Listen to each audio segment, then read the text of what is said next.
जय श्री श्याम भक्तों। पुरुषोत्तम मास का महीना चल रहा है और आज हम 16वें अध्याय का श्रवण करेंगे। पुरुषोत्तम महीने में हम जितने भी दान पुण्य श्रवण करते हैं, कथा भागवत का श्रवण करते हैं, तो हमें करोड़ों गुना फल की प्राप्ति मिलती है, क्योंकि इसका नाम अधिक मास है। ये अधिक फल देने वाला है। बोले विष्णु भगवान की जय। 16वां अध्याय। वाल्मीकि जी कहने लगे, इस प्रकार अनुपम वर देकर दोनों स्त्री पुरुषों को देखते देखते विष्णु भगवान गरुड़ पर चढ़कर अपने स्थान को चले गए। कुछ समय व्यतीत होने पर गौतमी के पुत्र उत्पन्न हुआ और सुदेव ने पुत्र के पैदा होने पर अति प्रसन्नता के साथ श्रेष्ठ ब्राह्मणों को बुलाकर जाति कर्म किया और स्नान कर ब्राह्मणों को बहुत सा दान दिया।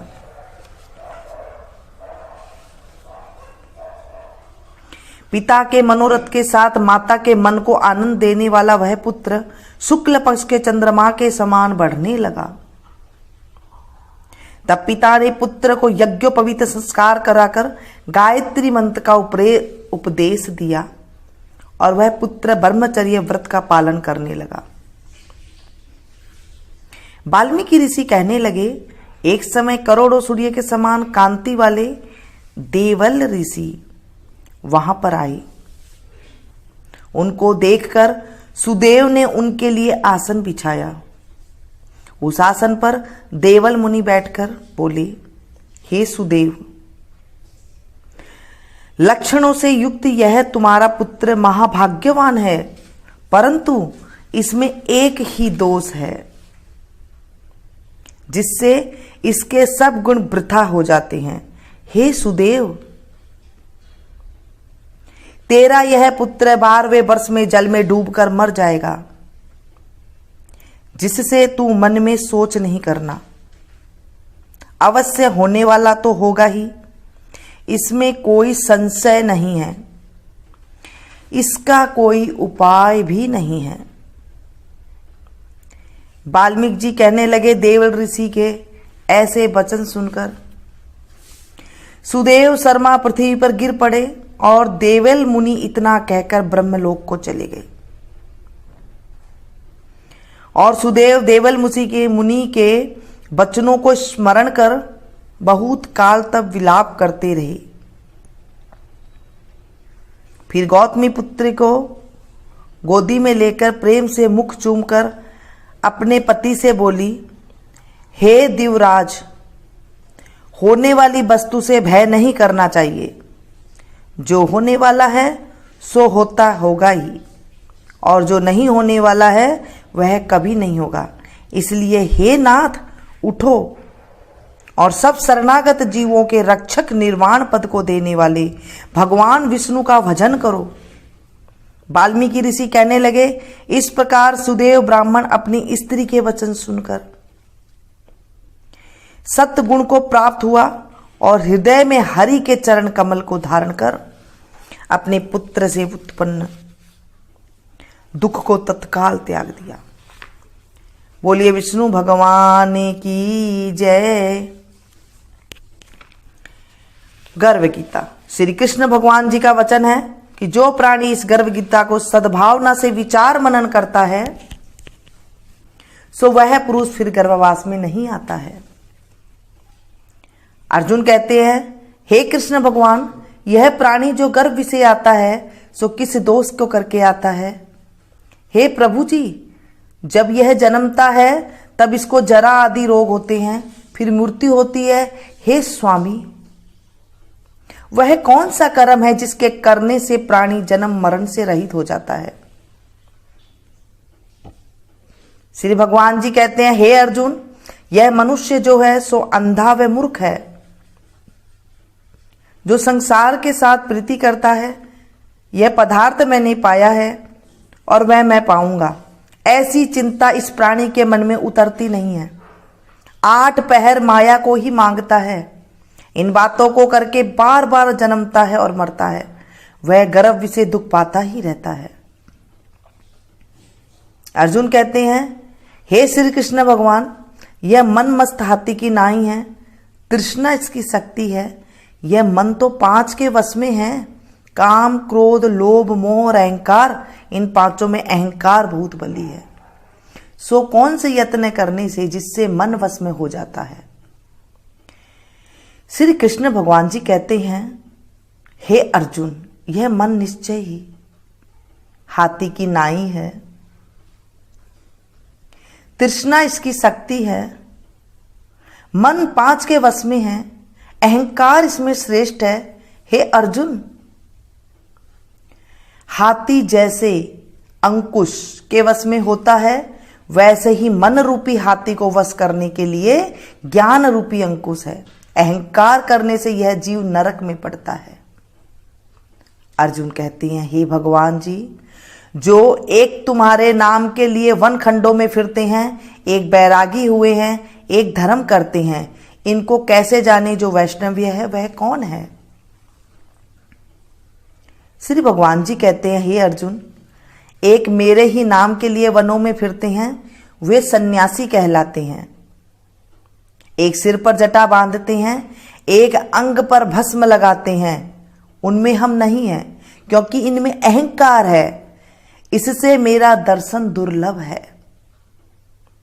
अर्जुन कहते हैं, हे भगवान जी, वह कौन सा पाप है जिससे स्त्री की मृत्यु हो जाती है, और वह कौन सा पाप है जिससे पुत्र मर जाता है, और वह कौन सा पाप है जिससे नपुंसक हो जाते हैं।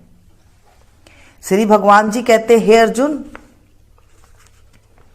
जो किसी से कर्ज लेता है और देता नहीं है, इस पाप से औरत मर जाती है, और जो किसी को अमानत रखी हुई पचा लेता है, उसके पुत्र मर जाते हैं।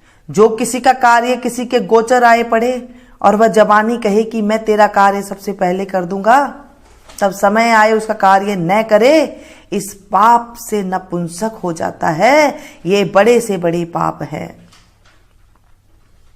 अर्जुन कहते हैं, हे भगवान जी, कौन से पाप से मनुष्य सदैव रोगी रहता है? किस पाप से गधे का जन्म पाता है? स्त्री का जन्म तथा टट्टू का जन्म क्यों कर पाता है? और बिल्ली किस जन्म के किस पाप से होता है? श्री भगवान जी कहते हैं, हे अर्जुन, जो भी मनुष्य कन्यादान करते हैं और इस दान के मूल्य लेते हैं, वे दोषी हैं, वे मनुष्य सदा रोगी रहते हैं। जो विषय विकार के वास्ते मदिरा पान करते हैं, वे टट्टू का जन्म पाते हैं। और जो झूठी गवाही भरते हैं, वह औरत का जन्म पाते हैं। जो रसोई बना के पहले आप भोजन कर लेती है और पीछे परमेश्वर को अर्ध ध्यान करती है, तो वे बिल्ली का जन्म पाती है। और जो मनुष्य अपनी झूठी वस्तु दान करते हैं, औरत का जन्म पाते हैं, वह गुलाम औरतें होती हैं। अर्जुन कहते हैं, हे भगवान जी, कई मनुष्य को तुमने सुवर्ण दिया है, जो उन्होंने कौन सा पुण्य किया है? और कई मनुष्य को आपने हाथी, घोड़ा, रथ दिए, उन्होंने कौन सा पुण्य किया है? श्री भगवान जी कहते हैं, हे अर्जुन, जिन्होंने स्वर्ण दान किया है, उनको घोड़े वाहन मिलते हैं। जो परमेश्वर के निमित्त कन्यादान करते हैं, सो पुरुष का जन्म पाते हैं। अर्जुन कहते हैं, हे भगवान जी, जिन पुरुषों के अंदर विचित्र देह है, उन्होंने कौन सा पुण्य किया है? किसी किसी के घर संपत्ति है, कोई विद्यावान है, उन्होंने कौन सा पुण्य किया है? श्री भगवान जी कहते हैं, हे अर्जुन, जिन्होंने अन्न दान किया है, उनका सुंदर स्वरूप है। जिन्होंने विद्या दान किया है, वे विद्यावान होते हैं। जिन्होंने संतों की सेवा की है, वे पुत्रवान होते हैं। अर्जुन कहते हैं, हे भगवान, किसी को धन से प्रीति है, कोई स्त्री से प्रीति करते हैं, इसका क्या कारण है? समझाकर कहिए। श्री भगवान जी कहते हैं, हे अर्जुन, धन और स्त्री सब नाश रूप है, मेरी भक्ति का नाश नहीं है। अर्जुन कहते हैं, हे भगवान जी, यह राजपाट किस धर्म से करने से मिलता है? विद्या कौन से धर्म करने से मिलती है? श्री भगवान जी कहते हैं, हे अर्जुन, प्राणी काशी में निष्काम भक्ति से तप करते हुए देह त्यागते हैं, वे राजा होते हैं। और जो गुरु की सेवा करते हैं, सो विद्यावान होते हैं। अर्जुन कहते हैं, हे भगवान जी, किसी को धन अचानक बिना किसी परिश्रम से मिल जाता है, सो उन्होंने कौन सा पुण्य किया है। श्री भगवान जी कहते हैं, हे अर्जुन, जिन्होंने गुप्त दान किया है उनको धन अचानक मिलता है। जिसने परमेश्वर का कार्य और पराया कार्य संवारा है वे मनुष्य रोग से रहित होते हैं। अर्जुन कहते हैं, हे भगवान जी, कौन से पाप से अमली होते हैं और कौन से पाप से गूंगे होते हैं और कौन से पाप से कुष्ठी हो जाते हैं। श्री भगवान जी कहते हैं, हे अर्जुन, जो आदमी नीच कुल की स्त्री से गमन करते हैं सो अमली होते हैं। जो गुरु से विद्या पढ़कर मुकर जाते हैं सो गूंगे होते हैं। जिन्होंने गोघात किया है वे कुष्ठी होते हैं। अर्जुन कहते हैं, हे भगवान जी, जिस किसी पुरुष की देह में रक्त का विकार होता है वह किस पाप से होता है और दरिद्र होते हैं। किस खंड को वायु होती है और कोई अंधे होते हैं तो कोई पंगु होते हैं। सो कौन से पाप से रहित होते हैं और कई स्त्रियां बाल विधवा हो जाती है, यह किस पाप से होता है।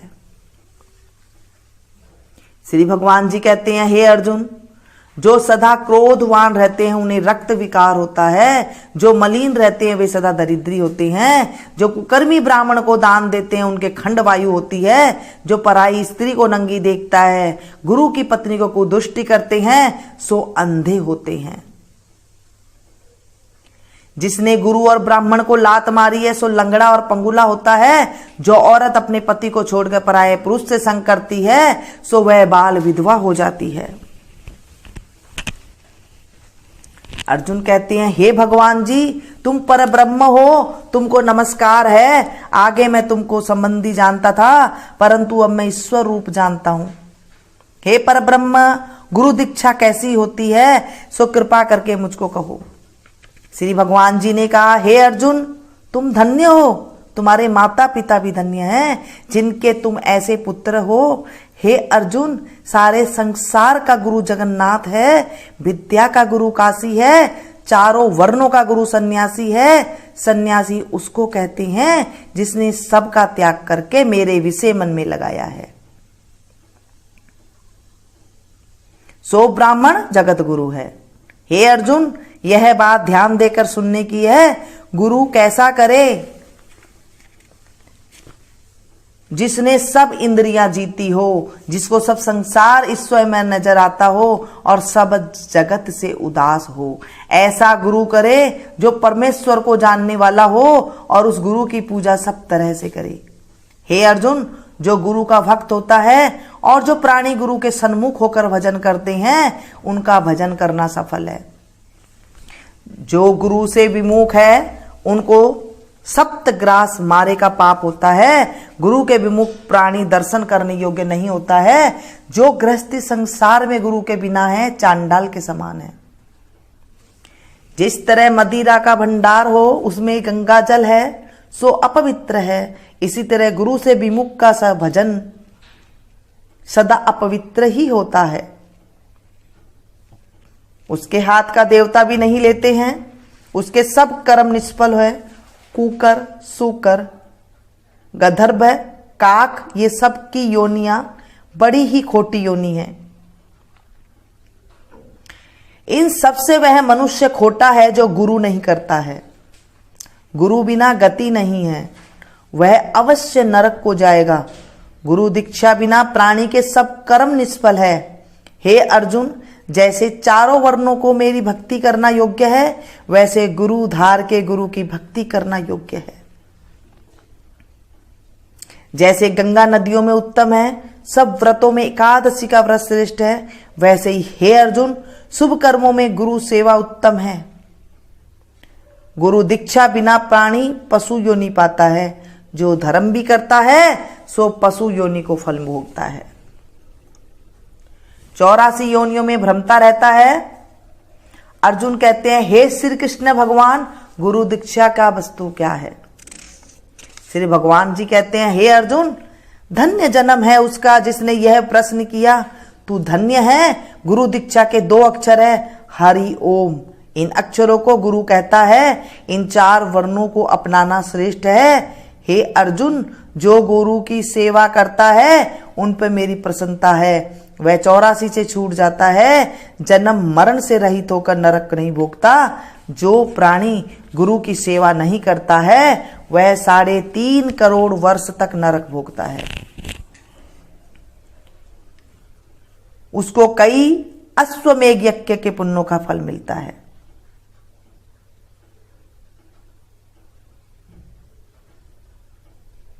जो प्राणी गुरु की सेवा नहीं करता वह 3.5 करोड़ वर्ष तक नरक भोगता है। जो गुरु की सेवा करता है उसको कई अश्वमेध यज्ञ का पुण्य का फल मिलता है।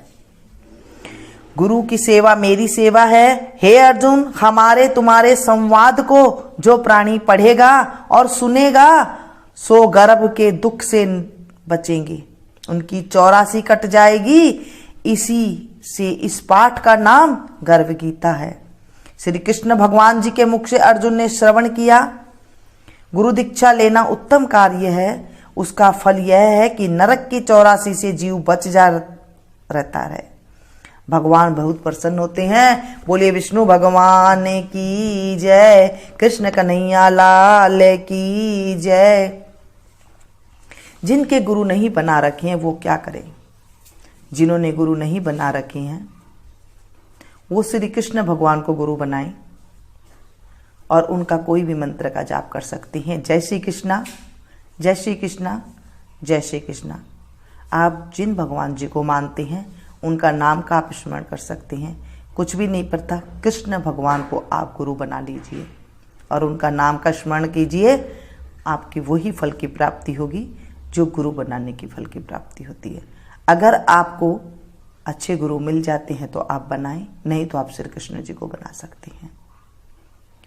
जो स्त्रियां हैं वो कहीं नहीं जा सकती है, कुछ नहीं कर सकती है, वो अपने पति को गुरु बना सकती हैं।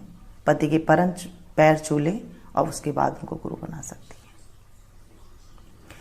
आज प्रतिपदा तिथि है, कृष्ण पक्ष है, पुरुषोत्तम मास चल रहा है। आज के दिन दान की सामग्री है मखाना। आप मखाना का दान कर सकते हैं, मंदिर में कर सकते हैं, जिन्हें ज़रूरत है उन्हें आप दे सकते हैं। पहले आप अपने परिवार में देखिए, उसके बाद अपने अड़ोस पड़ोस में देखिए, उसके बाद आप किसी गरीब को देखिए। अगर कोई आपको मिल जाता है तो ठीक है, नहीं तो मंदिर में आप दान दे करके आ सकते हैं।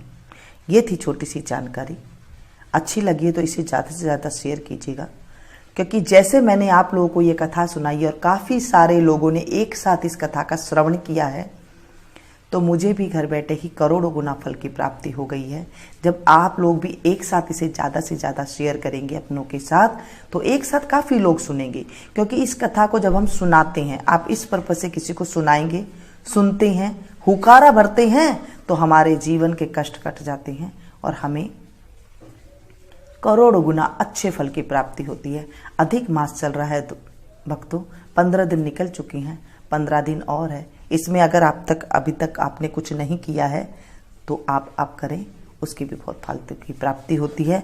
अगर आप दान नहीं दे सकते हैं तो लास्ट के 5 दिन दे सकते हैं। अगर वो भी नहीं कर सकते हैं तो 1 दिन भी आप कर सकते हैं। कुछ भी नहीं कर सकते हैं, कथा का श्रवण कर लीजिए, उनके भी करोड़ों गुना फल मिलते हैं। अधिक मास की महिमा जितना बोले उतना कम है, जितनी इसकी महिमा जाने उतनी कम है। तो मिलती हूँ फिर से एक नई कथा के साथ, नई जानकारी के साथ।